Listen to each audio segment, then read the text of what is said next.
વડોદરા શહેરના ચાર દરવાજા વિસ્તારમાં આવેલી લાડલા જ્વેલર્સ નામની દુકાનમાં ગત મોડી રાત્રે તસ્કરો ત્રાટક્યા હતા અને સેફ હાઉસ ગણાતી ભારે વજનદાર તિજોરી તેમજ રોકડ સહિતની કિંમતી વસ્તુઓની ચોરી કરી ગયા હતા।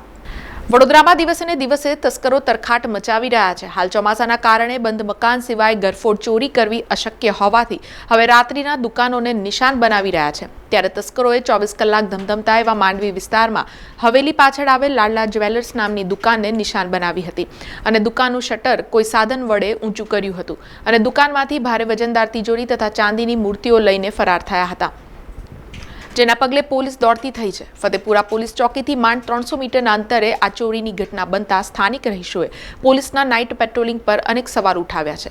લાડલા જ્વેલર્સના દીપકભાઈ લાડલાએ જણાવ્યું હતું કે તિજોરીમાંથી રોકડા 1.5 લાખ, ચાંદીની 50,000થી વધુની વસ્તુઓ મળી આશરે 2 લાખથી વધુનો મુદ્દામાલ ચોરીમાં ગયો છે અને મારી દુકાનમાં બીજી વખત ચોરી થઈ છે। અગાઉ વર્ષ 2009માં ચોરીની ઘટના સામે આવી હતી અને આજે ચોરી થઈ છે। આ અંગેની જાણ સોની બજાર એસોસિએશનને પણ કરવામાં આવી છે। અહીંયા હું ઓર્ડરનું કામ કરું છું, સોની કામ એટલે ઓર્ડર લઈએ છીએ, ઓર્ડરથી બનાવીએ છીએ અને અહીંયા આપણે રાત્રે ચોરી થઈ છે, સેફ ગયું છે, એમાં સેફની અંદર 1.5-2 લાખ હતા એપ્રોક્સિમેટ અને ચાંદી હતી અમુક એપ્રોક્સિમેટ 2.5 લાખનો હશે ટોટલ બધું થઈને, એ ચોરી થઈ ગયું છે। શું વસ્તુ હતી અંદર? વસ્તુ એટલે દાગીના, આપણે પેલા ચાંદીના પેલા શું કહેવાય છે, ચાંદીના સામાન જે હોય છે એ બધા એ છે, અમુક વાડકી હોય છે, બધું ભગવાનનું બધું શણગારનું સામાન હોય છે, બધું એ સિલ્વરનું। હા, કઈ રીતે જુઓ જાને ધમધમતો રોડ છે આટલું?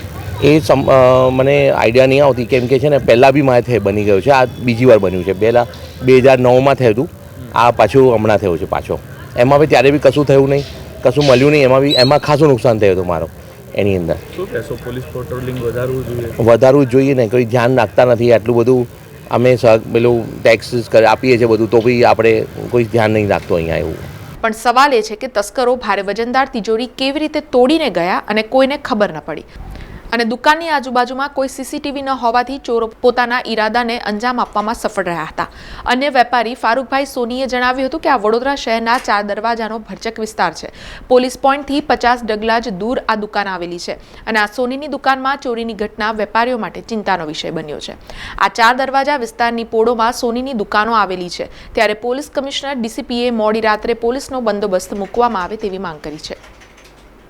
સમાચારોના સતત અપડેટ માટે TNN ન્યૂઝને YouTube પર સબસ્ક્રાઇબ કરી બેલ આઇકોન પ્રેસ કરો અને અમારી સાથે જોડાયેલા રહો ફેસબુક, ઇન્સ્ટાગ્રામ અને ટ્વિટર ઉપર।